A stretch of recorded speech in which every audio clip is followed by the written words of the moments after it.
Good morning friends. चलिए आज हम लोग एंटरप्रेन्योरशिप का सीरीज चल रहा है और जिसमें हमने कई एक तरह के क्वेश्चन किए थे, जिसमें selection of product, selection of enterprise हमारे द्वारा कंप्लीट कर लिया गया था। आज का जो हमारा क्वेश्चन है वो ये है कि जब आप किसी भी इंटरप्राइज की स्थापना कर रहे हो, आप किसी भी उद्योग धंधे की स्थापना कर रहे हो, तो आपको किन किन बातों पे ध्यान देना है।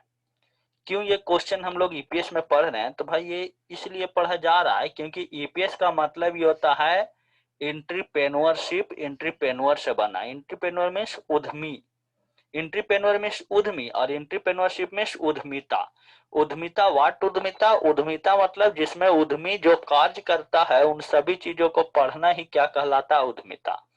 तो अब उद्यमी बड़ा सजग हो गया है, बड़ा ही तैयार हो गया है और वो चला है अपना एक उद्योग धंधा की स्थापना करने। और उसमें वही वो हमसे क्वेश्चन राइज कर रहा है, ईपीएस का वो बुक निकाल करके, ईपीएस की थ्योरी निकाल के वो पढ़ने चला है कि भाई मैं I am a student of commerce, मैं कॉमर्स का स्टूडेंट हूँ and if I want to establish a business, मैं चाहता हूँ कि मैं एक प्रकार का बिजनेस की स्थापना करूं, then what points and what are the terms I have to consider. उन बिंदुओं और उन किन चीजों पे हम उस बात को ध्यान देंगे, है ना। इन चीजों, किन बातों पे ध्यान देंगे, अगर हम वो पढ़ लेते हैं तो हमें जो है सहूलियत होगी। नहीं, जैसे अभी गया कॉलेज में कहा गया कि भाई फी पेमेंट हमारा करो, कॉलेज में कहा गया कि ऑनलाइन फी पेमेंट करो, तो फी पेमेंट करने से पहले आपने उनके नोटिस को पढ़ लिया। जैसे यू नो वेरी वेल, अगर आप पहले से पेमेंट करना जानते हो, कर रहे हो, तो आप जानते हो, लेकिन फिर भी आप क्या करते हो, उस नोटिस को पहले पढ़ोगे और पढ़ करके करना आपके लिए बेटर है। नहीं तो बहुत जगह पेमेंट लोग कहीं कर रहे हैं, चला जा रहा है कहीं, क्वेश्चन एराइज कि मांगेंगे किससे, है ना। तो ये बहुत बड़ी दिक्कत आ रही है। तो आपको वो नोटिस पहले पढ़ना है। तो उसी तरह से जब आप किसी उद्योग धंधे की स्थापना करें, इस्टाब्लिशमेंट टर्म आ गया, इसके पहले सिलेक्शन था, बट यहाँ क्या है, इस्टाब्लिशमेंट है कि जब आप उस उद्योग धंधे की स्थापना कर रहे हो तो आपको किन बातों पे ध्यान देना चाहिए। तो देखिए, हमने लिखा factors which are to be consider before establishment of an enterprise are as follow. जो भी प्रभावित करते हैं कारक स्थापना से पूर्व, वो निम्न प्रकार के हैं। जरूरी नहीं कि जो हमने लिखाया वही आपको लिखना। मैं पैकेज प्रोवाइड करता हूँ, अदर जगह पैकेज थोड़ी ना प्रोवाइड होता है, तो आपको इसमें खुद से भी कुछ शब्द डालने हैं, एकदम हम पर डिपेंडेंट नहीं रहो। दैट आपको शुरू में लिखने हैं that we know that there are three type, generally mainly there are three types of enterprise, है ना। दो तीन तरह के उद्योग धंधे होते हैं, that is sole trade, partnership and joint stock company. Sole trade, partnership और joint stock company. And there are different factors, और कई एक तरह के कारक होते हैं which are to be considered, जो कि कंसीडर करना पड़ता है before the establishment of an enterprise, एक उद्योग धंधों की स्थापना से पूर्व। Which can be summarised as follow, जिसे इस प्रकार से समराइज, जिसे इस प्रकार से दिखाया, व्याख्या किया जा सकता है। किस प्रकार से व्याख्या किया जा सकता है? कौन कौन से वो टर्म है? First term, your first term is labour and mean, है ना। लेबर और मीन, लेबर मीन्स श्रम और मीन मीन्स व्यक्ति, मतलब वही श्रम शक्ति। लेबर और मीन मतलब व्यक्ति होता है, मजदूर होता है, श्रमिक होता है, मतलब Shram Shakti. Before the establishment of an enterprise, an entrepreneur,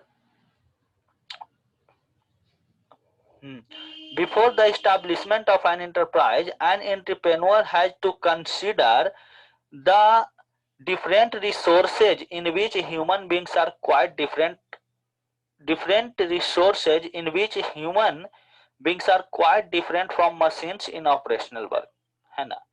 देखिए, इस दुनिया में किसी भी तरह के उद्योग धंधों की आप स्थापना कर रहे हैं तो 3M, देखो कॉमर्स में एक आता है, देखो ये कहीं मेरा थ्योरी में नहीं लिखेगा लेकिन मैं बता दे रहा हूँ, हर वो टर्म मैं आपको बता दूंगा, लेकिन आप कहोगे कि सर ये तो आपने कराया नहीं, लिखित नहीं मिलेगा, लेकिन कहीं ना कहीं मैं सब चीज बोल ही देता हूँ।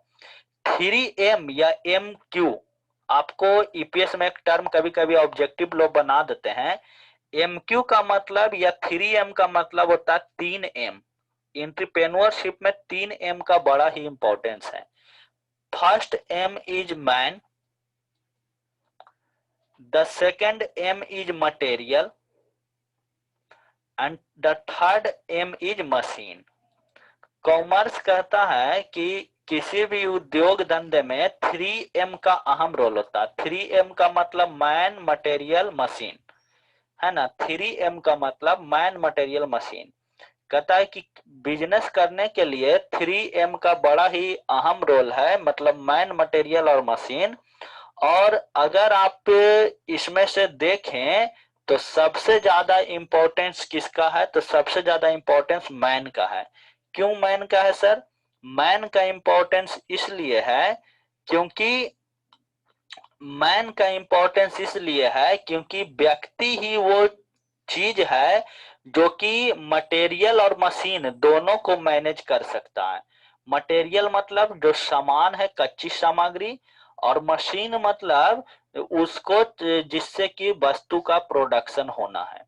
तो अगर आदमी ही नहीं रहेगा, अगर आदमी ही नहीं रहेगा तो ना ही मटेरियल को मैनेज किया जा सकता है और ना ही मशीन को। व्यक्ति जो है दोनों चीज को मैनेज कर सकता है, मटेरियल और मशीन, लेकिन मटेरियल और मशीन मैन को मैनेज नहीं कर सकता। तो इसलिए कहा जाता है कि उद्योग धंधे की जब आप स्थापना कर रहे हो तो लेबर और मीन आप ये देखो कि उसमें काम करने के लिए श्रमिक आपको आसानी से मिल जाएंगे या नहीं, वो चीज आपको अवेलेबल है या नहीं, और है तो क्या उस रेट में जो आपको, जो आपका रेट है उस अनुसार उसकी व्यवस्था हो जा रही है नहीं। अगर हो जाती है तो ठीक है, नहीं तो ऐसा भी हो सकता है कि आप जितना में वस्तु बना रहे हो उससे ज्यादा आपको कॉस्ट पड़ जाए। तो अगर कॉस्ट आपको उतना पड़ जाएगा तो उससे क्या होगा कि आपका प्रोडक्ट का प्राइस बहुत हाई हो जाएगा, प्रोडक्ट का प्राइस बहुत हाई हो जाएगा, और जिसके कारण क्या होगा कि प्रोडक्ट प्राइस हाई होने के कारण आपको प्रॉफिट नहीं हो पाएगा, आपका कॉस्ट काफी बढ़ जाएगा। तो इसलिए उद्योग धंधों की स्थापना से पहले लेबर और मेन श्रमिकों पे विशेष ध्यान दिया जाता है ना। आप देखिए इंडिया का जो बोर्ड रोड ऑर्गेनाइजेशन है, जो संस्था रोड बनाती है लद्दाख पे, उनमें क्या हो गई थी, श्रमिकों की कमी आ गई। तो फिर झारखंड से बाई फ्लाइट और बाई ट्रेन जो है मजदूरों को ले जाया गया और वहां क्या किया गया, रोड का निर्माण करवाया गया। इट मीन्स कि लद्दाख में लेबर और मेन की क्या है, कमी है। उतने ऊंचाई वाले स्थानों पे या उस रेट पे काम नहीं करते होंगे, तो भाई बिहार यूपी झारखंड से लेबर को ले जाया गया। तो ये क्या हो गया, लेबर और मेन। क्योंकि मशीन तो आप ले गए बट मशीन को चलाएगा कौन, लेबर। मटेरियल तो आप ले गए बट मटेरियल को यूज कौन करेगा, लेबर, मेन। तो इसलिए जो एंटरप्रेन्योरशिप में किसी भी उद्यमी, किसी भी बिजनेस में जो 3M है उसमें सबसे अहम रोल कौन निभाता है, तो मेन यानी लेबर। और जब आप उद्योग धंधों की स्थापना कर रहे हैं तो आपको इन चीजों पे ध्यान देना होगा कि उसके लिए लेबर आपको इजी वे में अवेलेबल है या नहीं। अब देखिए सेकंड टर्म, सेकंड जो टर्म है हमारा वो है आपका रॉ मटेरियल। आया ना, ये देखिए, अच्छा देखो मेरी बात यहाँ पे लिखी हुई भी है, मैन मटेरियल और क्या, मशीन। बोला था ना 3M, देखो यहाँ पे है, किसी ना किसी तरह वो चीज आपको मिलेंगे। जितना भी मैं चीज बोलूंगा वो आपको मिलेंगे। तो ये हो गया मटेरियल। एक चीज और आ गया, देखिए ना 5M हो गया, मैन मटेरियल मशीन मनी और मार्केट। 3M 5M करके वो घुमा घुमा कर पूछते रहता है। 3M कोई कॉन्सेप्ट नहीं है, इन्होंने राइटर वालों ने, बुक वालों ने बना दिया। तो आपको वो समझना है कि वो 3M मैन मटेरियल मशीन की बात कर रहा है, 5M तो man material machine money market की बात कर रहा है। The second term is material. देखिए जब सबसे पहले आपने लेबर चुन लिया, जब आप किसी भी उद्योग धंधे की स्थापना कर रहे हैं तो आपको, पूजा कुमारी वीडियो ऑन हो रहा है, तुम अपना भाई को छोड़ के चल जाती हो। हाँ, दूसरा हो रहा है रॉ मटेरियल। रॉ मटेरियल की मतलब कच्ची सामग्री। जब आपने लेबर को चुन लिया, लेबर के बारे में आपने देख लिया, तब आपको जो है उसके बाद किस पे, तो मटेरियल पर ध्यान देना है। मटेरियल मीन्स कच्ची सामग्रियों पे, कि आप जो उद्योग धंधों की स्थापना कर रहे हो उसके लिए जो एसेंशियल मटेरियल है, रॉ मटेरियल है, कच्ची सामग्री है, वो इजी वे में अवेलेबल है या नहीं। It is an important element, या एक महत्वपूर्ण एलिमेंट है, यह एक महत्वपूर्ण एलिमेंट है, तत्व है, रॉ मटेरियल है for the production of goods and services, विभिन्न वस्तुओं के उत्पादन के लिए और वस्तुओं और सेवाओं के उत्पादन के लिए, है ना। देखिए सिर्फ पैसा, मैं बार बार बोलता हूं कि पैसा जो है सिर्फ वस्तु बना करके नहीं, बल्कि लोगों को सेवा दे करके भी कमाया जाता है। तो कहता है वस्तु हो या सेवा हो, देने के लिए, उसके लिए आपको क्या है, रॉ मटेरियल की जरूरत होगी। तो रॉ मटेरियल से चूंकि उस प्रोडक्शन का निर्माण होता है, वस्तु का निर्माण होता है, तो इसलिए रॉ मटेरियल आपका एक अहम टर्म है। Before establishment of an enterprise, एक उद्योग की स्थापना से पहले, an entrepreneur has to consider the availability of raw material. एक उद्यमी को जरूर सोचना चाहिए कि जहां पे आप उद्योग धंधे की स्थापना कर रहे हैं, वहां पे रॉ मटेरियल इजी वे में आपको मिल जा रहा है कि नहीं। देखिए आप बिहार में रहते हो तो कहते हो बिहार में सर इतना उद्योग धंधा कम क्यों है। तो क्यों कम है, क्योंकि यहाँ यहाँ जो है आपकी रॉ मटेरियल उपलब्धि नहीं है। अब आप फैक्ट्री वहीं ना लगाओगे जहां की रॉ मटेरियल इजी वे में मिल जाए और आपका वो जो है फैक्ट्री पे आप वो काम कर सको। अब देखिए ना, आप देखो ना, अब मान लीजिए आप यहाँ उद्योग धंधा ही लगाते हैं किसी चीज का, तो पेट्रोलियम पदार्थ आपको बाहर से मंगाना होगा। जितना मुंबई में, वहीं मुंबई में पेट्रोलियम पदार्थ है, बंदरगाह है, वहां का कॉस्ट कम पड़ता होगा, वहां से आप यहाँ मंगाइए। फिर आपको किसी चीज का भी फैक्ट्री लगाएंगे तो बिहार में वो चीज नहीं है। बिहार की जो खनिज संपदा है, ये नहीं कि इनके जमीन के नीचे बहुत सारे रॉ मटेरियल भरे पड़े हैं, तो वो चीज आपको मंगाना पड़ेगा, बहुत प्रॉब्लम होता है। फिर वो आपको मंगाने के लिए आप उतना चीज मंगाओ, फिर यहाँ उत्पादन करो और फिर बेचने के लिए वहीं जाओ, तो ये बहुत डिफिकल्ट हो जाता है। तो इसीलिए जो है हम लोग क्या है, उद्योग धंधे में ये बिहार वाले क्या हो जाते हैं, पीछे हो जाते हैं, क्योंकि यहाँ कच्ची सामग्री कुछ है नहीं, है ना, नदियां नहीं है कि आपका वहां से जल का ले लिया जाए, वेस्टेज वगैरह का डिस्पोजल वगैरह का दे, मैनेजमेंट नहीं है। तो इन सभी बातों पे तो इसलिए कहता है कि लोग रॉ मटेरियल, जहां रॉ मटेरियल जीवन में मिल जाए, है ना, तार की एंकर कंपनी का है, हॉर्लिक्स है, नेस्ले है, दिस दैट है, जो भी है वो सभी उद्योग धंधा लगाना चाहते हैं। तो रॉ मटेरियल तो है ही नहीं।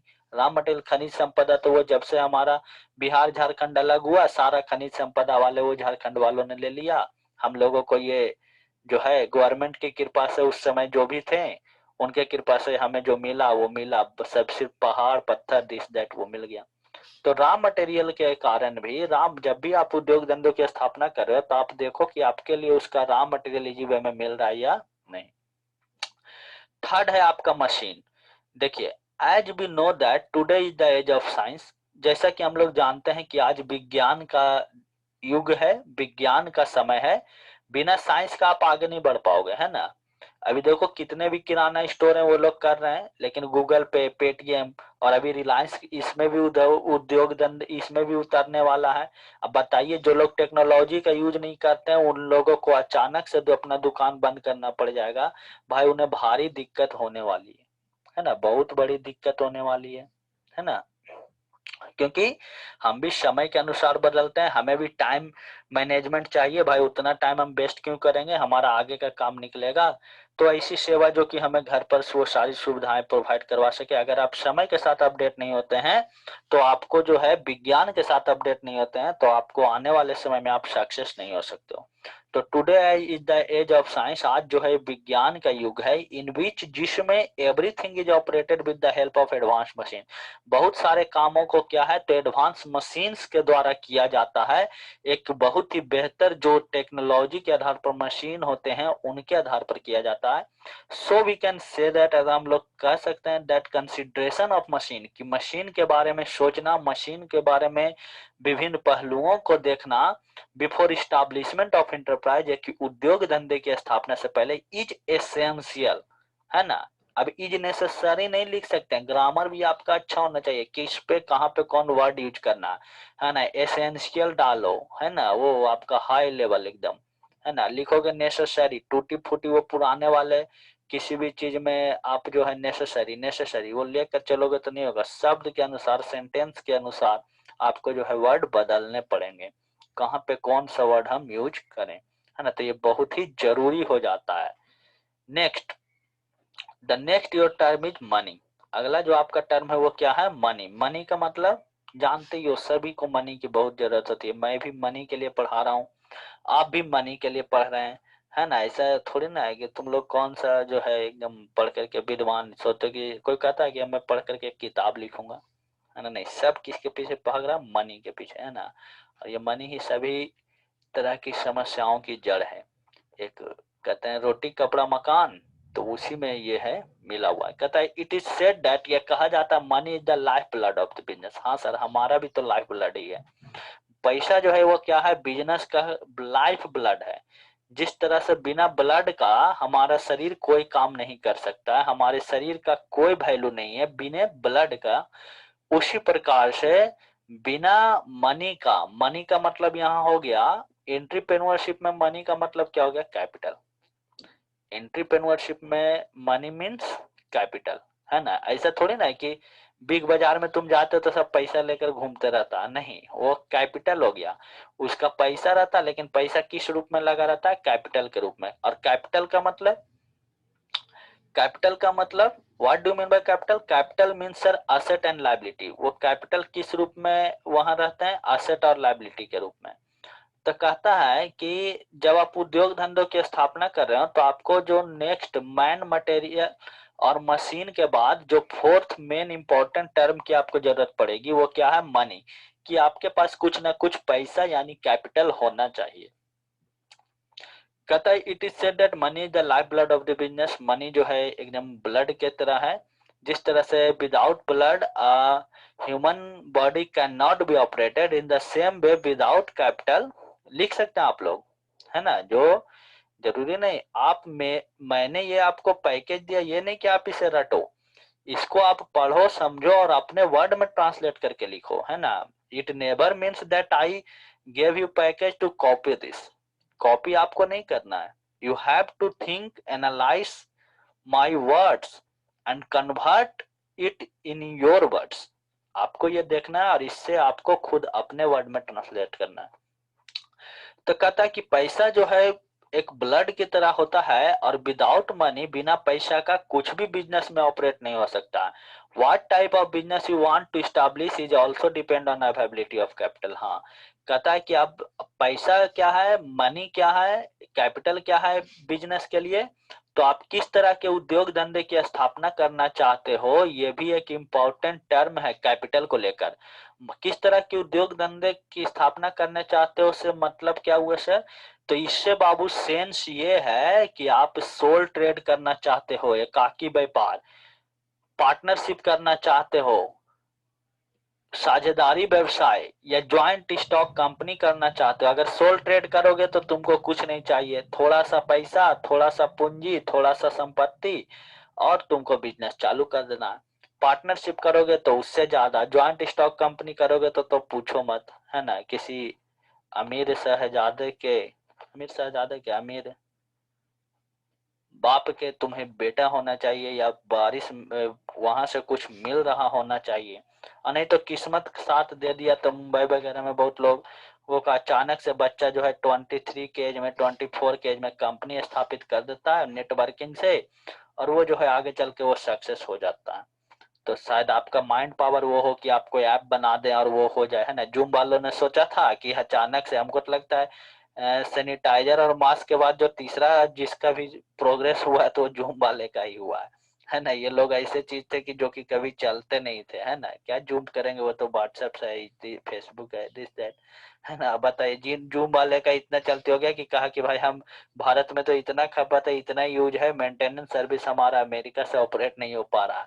बेंगलुरु में वो अपना जमीन अधिग्रहण हो गया, बिल्डिंग वो कंस्ट्रक्शन भी चालू हो गया, है ना। अपना ये ऑफिस, रीजनल ऑफिस खोलने वाला है जूम वाले, है ना। तो ये बात है। और हाल फिलहाल में आपने देखा होगा अपडेट भी आया है, क्या है, अपडेट आया। बहुत लोग कहते हैं सर इसमें फॉल्ट है। फॉल्ट इसमें नहीं है, फॉल्ट इसको यूज करने वाले पब्लिक में है। लोग अब वीडियो ऑन करके, ऑडियो ऑन करके वो जो है भूल जाते हैं कि ये ऑन है, अब चालू है और वो घर के भी काम कर रहे हैं, तो वो सभी चीजें हो जाती है। कुछ लोग बदमाशी भी करते हैं, तो वो होस्ट का गलती है कि उसने टेक्नोलॉजी का सही यूज नहीं किया, उसे उस प्रकार से सजा दी जाए, उस प्रकार का मेंटेनेंस करके रखे। हमारा भी तो 3 मंथ होने चला, तो हमें तो नहीं लगता कि वैसा कोई दिक्कत आया। एक बार कुछ बाहरी लोग जुट गए थे तो दिक्कत हुआ था, बट मैनेज हो जाता है। तो टेक्नोलॉजी है, अगर आप इसका यूज नहीं करोगे तो आप काफी पीछे हो जाओगे। Something is better than nothing, ना कुछ करने से बेहतर आपका कुछ करना है। इसलिए अगर तुम नहीं पढ़ रहे हो बैलों, ढकनो, तो something is better than nothing. तुम ये मत सोचो कि तुम्हारा दोस्त भी नहीं पढ़ रहा होगा, वो पढ़ रहा होगा, तुम्हें ना बता कर पढ़ रहा होगा। इसलिए जागो, अपने आप को संभालो। अगर नहीं संभालोगे तो फिर वो चलेगा वैगन आर पे और तुम चलोगे बैलगाड़ी पे, है ना। वैगन आर जानते हो ना, कार है ना जी, वैगन आर कार है, वैगनर कौन सा कार है? वैगन आर कार है अच्छा अच्छा, देखो। जैगुआर है सर। नहीं, वैगन आर भी है शायद, फॉक्स कंपनी का शायद कार है ना। चलिए, फॉक्स कंपनी। हाँ, फॉक्स कंपनी है, तब क्या बात है, टाटा कंपनी की है वो। वही तो इंटरनेशनल कंपनी है। हाँ, चलिए, तो ये हो गया। चलिए ठीक है, आगे है हमारा प्रोजेक्ट रिपोर्ट। जब आपने मनी, मटेरियल, मशीन आपने कर लिया, तो आपका नेक्स्ट टर्म है मार्केट, है ना। हाँ, आप वस्तु बना रहे हो, उसको लेने वाला नहीं है ना। दैट इज क्या, market.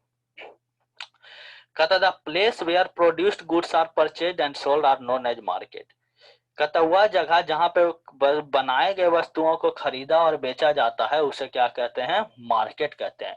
The place where market is gist is must not be very far from the enterprise, है ना। कहता जिस वस्तु का आप उत्पादन कर रहे हैं उसका मार्केट उस उद्योग धंधा से दूर नहीं होना चाहिए, है ना, वहीं पास होना चाहिए, तभी आपका बिजनेस